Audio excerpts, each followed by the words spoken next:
Hai, apa kabar semuanya? Semoga kabar Anda baik-baik saja. Terima kasih karena sudah memberikan support dan juga kesetiaan Anda untuk membangun channel Codot Film. Yuk kita lanjutkan alur ceritanya, sambil siapin kopi dan cemilan, setting suara volume full. Gasken. Perbedaan antara Doushi dan Douje. Pakaian di tubuh Xiaoyan terus membengkak keluar untuk waktu yang lama sebelum akhirnya kembali ke kulit Xiaoyan. Xiaoyan menghirup udara kotor sebelum berdiri dan berbalik ke arah Yao Lao yang tersenyum di sisinya. Membuka mulutnya dan menyeringai, Xiaoyan tidak bisa menyembunyikan kegembiraan di wajahnya. Dengan waktu setahun, dia akhirnya dipromosikan menjadi Doushi sejati.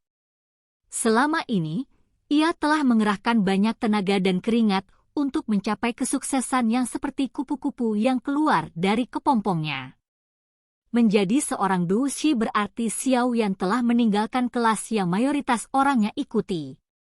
Meskipun kelas Doushi masih dianggap berada di level yang lebih rendah di benua Douqi, itu dianggap jauh lebih kuat dan dari kelas yang jauh lebih tinggi dibandingkan dengan Douje yang merupakan kelas terendah. Yang terpenting, Xiaoyan masih muda dengan banyak waktu untuk memperkuat dirinya sendiri. Xiaoyan mengencangkan tinjunya. Kekuatan yang belum pernah dia rasakan sebelumnya mengalir di setiap bagian tubuhnya. Hanya sampai hari ini, ketika dia secara pribadi masuk ke kelas Doushi, apakah Xiaoyan benar-benar mengerti betapa besar perbedaan antara Douje dan Doushi? Mengingat pertempuran yang dia lakukan dengan Emyushi saat itu, Xiaoyan saat ini tidak bisa membantu tetapi bersukacita di dalam hatinya. Jika Yao Lao tidak mengajarinya teknik Do kelas D, dia akan mengalami kesulitan besar dalam mengalahkan Emyushi terlepas dari bagaimana dia melompat, apalagi bisa membunuhnya. Berdiri di tempat, Xiaoyan tiba-tiba mengangkat tangan kanannya dan melingkarkannya menjadi kepalan tangan. Segera, Douqi berwarna ungu tiba-tiba muncul di tubuhnya. Setelah Douqi muncul, tiba-tiba ia mundur sedikit. Sesaat kemudian, secara bertahap terakumulasi di luar pakaian Xiaoyan, tampaknya membentuk lapisan pertahanan Douqi. Mungkin karena Xiaoyan menelan api ungu yang naik samar bisa dilihat di atas pertahanan Douqi. Jubah Douqi, simbol Doushi, adalah salah satu keterampilan paling praktis dari seorang Doushi. Dalam pertarungan dengan Emyushi, Xiaoyan telah menyaksikan kegunaannya yang luar biasa. Di masa lalu, Xiaoyan mungkin bisa mengeluarkan jubah Douqi tapi dia tidak bisa menutupi seluruh tubuhnya dengan itu seperti yang dia lakukan sekarang. Selain itu, jubah Douqi yang dipanggil Xiaoyan di masa lalu tidak berpengaruh pada kecepatan, pertahanan, serangan, delel. Hanya setelah menjadi Doushi, jubah yang dipanggil dilengkapi dengan kemampuan ini untuk membantu masuk pertempuran, sesuatu yang didambakan semua Douges. Melihat jubah api berwarna ungu yang tampak perkasa dan indah, wajah Xiaoyan dipenuhi dengan kegembiraan saat dia melemparkan beberapa pukulan cepat yang menciptakan angin kencang. Setelah pembersihan dan penguatan energi alam dari sebelumnya, arus dia sebenarnya bisa menyebabkan tinjunya mengeluarkan suara menusuk tajam hanya dengan kekuatannya sendiri. Mengamati Xiaoyan yang bersemangat yang terus menguji kekuatan Doushi, Yao Lao menggelengkan kepalanya sambil tersenyum. Dia menunggu Xiaoyan untuk tenang sebelum bertanya, lihat apakah Flame Mantra telah berevolusi. Level apa itu, tingkat menengah atau tinggi? Pertanyaan Yao Lao membuat Xiaoyan menghentikan pukulan cepatnya. Dia menganggukkan kepalanya dan sekali lagi perlahan menutup matanya, membiarkan pikirannya turun ke tubuhnya. Setelah pikiran Xiaoyan turun ke tubuhnya, dengan cepat pikiran itu sampai ke perut bagian bawah tempat dan Tian berada. Pada saat ini, pusaran kuning pucat yang awalnya besar di sini benar-benar berubah menjadi pusaran berwarna ungu yang lebih kecil dari telapak tangan Xiaoyan. Pikirannya menyapu pusaran kecil berwarna ungu dan tiba-tiba menyadari bahwa ada lebih dari 10 tetes cairan berwarna ungu yang perlahan mengalir di dalam pusaran itu. Tetesan cairan berwarna ungu ini mengikuti spiral pusaran, seperti ikan kecil di danau. Pikiran Xiao Yan dengan penasaran memasuki pusaran berwarna ungu dan diam-diam meliputi setetes kecil cairan berwarna ungu. Setelah merasakannya sejenak, kebahagiaan yang tak terkendali muncul di hati Xiao Yan. Dia menyadari bahwa di dalam tetesan kecil cairan berwarna ungu ini terdapat energi yang sangat kuat. Menyadari rahasia cairan berwarna ungu, hati Xiao Yan sekali lagi dapat lebih memahami perbedaan besar antara Dou Shi dan Dou Zhe. Dia langsung menghela nafas emosional. Pusaran Dou Zhe seperti balon sedangkan Dou Qi seperti udara yang terkandung di dalam balon. Balon ini memiliki titik kritis yang menjadi miliknya dan begitu Dou Qi yang dikandungnya mencapai titik di mana balon itu penuh, balon itu tidak lagi dapat menampung kelebihan Dou Qi. Jika seseorang ingin mendorong lebih dalam, pusaran itu akan meletus seperti balon dan meledak dengan keras. Saat mempromosikan dari Dou Zhe ke Dou Shi, manfaat terbesar adalah bahwa Dou Qi yang terisi di dalam balon akan mengalami transformasi, berubah menjadi tetesan energi cair dengan energi yang jauh lebih padat, lebih kompleks, dan lebih murni daripada sekedar Dou Qi sederhana. Begitu Dou Qi mengalami transformasi, kualitas dan kuantitas Dou Qi yang terkandung di dalam balon akan segera berkembang pesat. Oleh karena itu, dengan memiliki penyimpanan Dou Qi yang sangat besar ini, seorang Dou Shi secara alami jauh lebih unggul, seorang Dou Zhe tidak bisa dibandingkan. Selain itu, sehubungan dengan kelas dan kemurnian Dou Qi mereka sangat berbeda. Pikiran Xiao Yan perlahan keluar dari pusaran.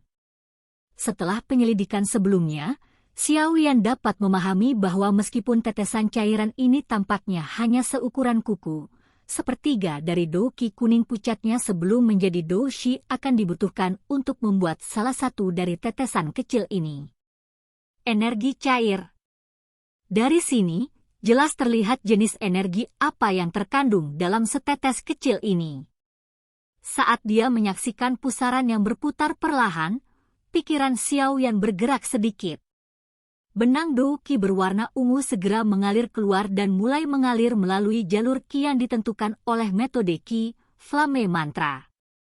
Mengikuti aliran Dou Qi di jalur Qi yang telah ditentukan, Xiao Yan bisa merasakan banyak benang energi jenis api merembes dari udara sekitarnya di dunia luar, menembus kulit Xiao Yan dan memasuki jalur Qi-nya. Dou Qi berwarna ungu kemudian akan membawanya dan menyelesaikan siklus sempurna metode Qi. Setelah menyelesaikan siklus metode Qi, Xiao Yan dapat merasakan bahwa benang Dou Qi yang dilepaskan dari pusaran jauh lebih kuat dan lebih kaya daripada beberapa menit sebelumnya. Setelah menyelesaikan satu siklus, Dou Qi yang menjadi lebih kuat sekali lagi memasuki pusaran. Pada saat itu, tubuh Xiao Yan sedikit gemetar. Akhirnya, dia membuka matanya perlahan dan melihat wajah Yao Lao yang dipenuhi dengan antisipasi. Dia tanpa sadar mengangkat bahunya dan tanpa daya berkata, "Tingkat menengah kelas Huang." Itu hanya berkembang satu tingkat. Tingkat menengah kelas Huang? Haha, sudah diharapkan. Mendengar kata-kata Xiao Yan, Yao Lao tidak merasa kecewa. Dia menatap wajah tertekan di depannya dan tidak bisa menahan tawa.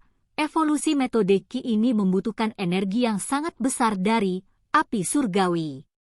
Dari awal, api ungu ini tidak memenuhi syarat. Ini sudah cukup bagus karena menyebabkan metode Qi hampir tidak berkembang satu tingkat.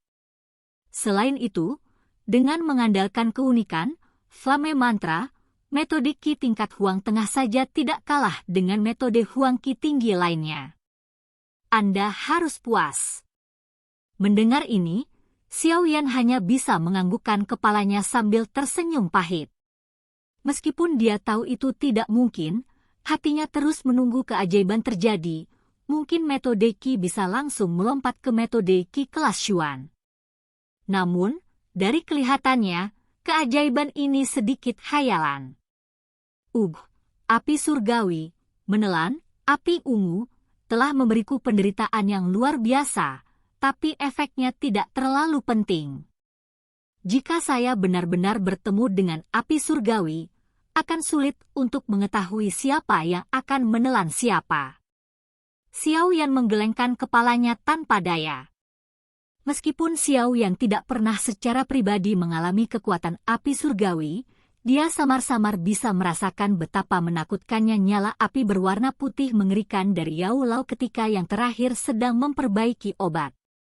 Menggelengkan kepalanya dengan sekuat tenaga, Xiao Yan menyingkirkan sedikit kelesuan di hatinya. Tidak peduli apa yang dikatakan, metode Qi-nya telah berevolusi. Apalagi dia masih punya banyak waktu. Dengan mengambil langkah demi langkah, Xiao Yan percaya bahwa suatu hari, dia akan dapat menelan api surgawi yang sebenarnya dan mengembangkan mantra api menjadi metode Qi kelas Tian yang hanya ada dalam legenda.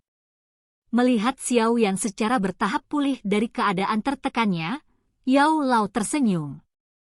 Karena kamu sudah menjadi doshi, pelatihan kita di pegunungan binatang ajaib akan segera berakhir. Kalau begitu ayo pergi. Saya sedikit jengkel melihat pegunungan yang rusak ini.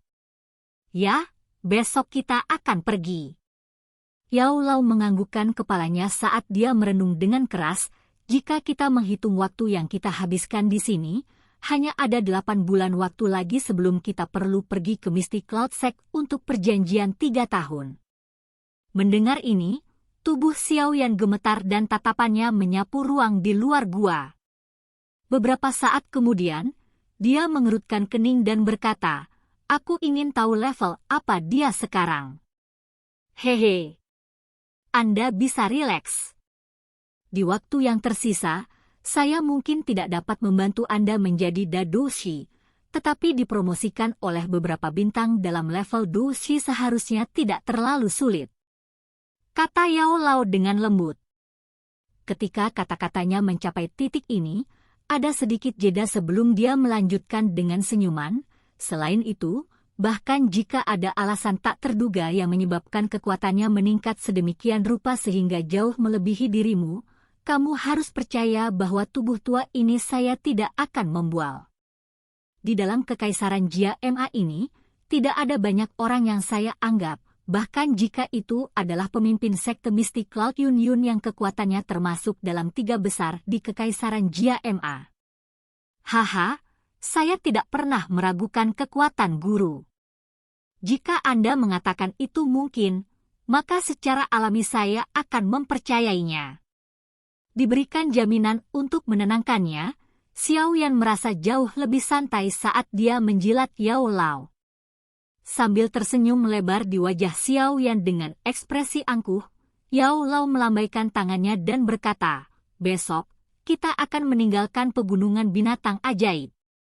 Perhentian kita berikutnya adalah gurun tagar yang luas di perbatasan kekaisaran Jia Ma. Saya akan memperingatkan Anda terlebih dahulu, pelatihan di sana akan jauh lebih sulit dan lebih berbahaya daripada di pegunungan Magic Beast. Anda harus mempersiapkan diri untuk itu." Gurun tagar.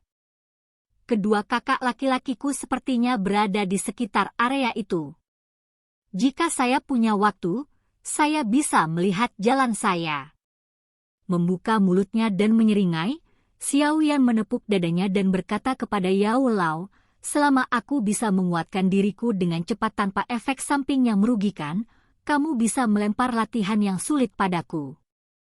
Haha. Sungguh keinginan yang kuat. Yao Lao tertawa saat sudut matanya memendam niat buruk saat mereka melirik Xiao Yan.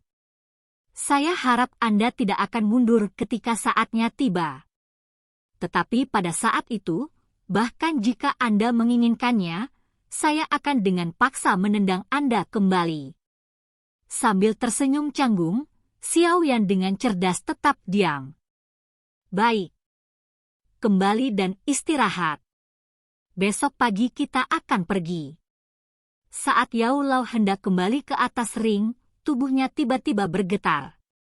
Setelah merenung beberapa saat, dia tiba-tiba berkata, "Saat itu, saya telah mengunjungi gurun Tager karena saya mendengar bahwa sejenis api surgawi tersembunyi di gurun yang luas.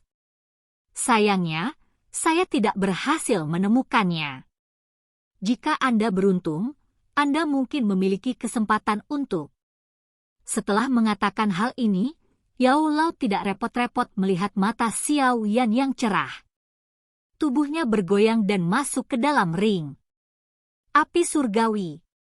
Dengan tinjunya yang dikencangkan dengan sikap yang agak gelisah, Xiao Yan berbalik dan berjalan keluar dari gua. Setelah menguji kekuatan api ungu, rasa lapar akan api surgawi yang lebih ganas dan menakutkan juga meningkat. "Saya harus memilikinya." Suara lembut tegas pemuda itu yang membawa sedikit keserakahan bergema di seluruh bagian dalam gua. "Silakan pergi ke..." Oke guys, jangan lupa like, comment, share, and subscribe di channel Codot Film. See you next video, peace out and bye-bye.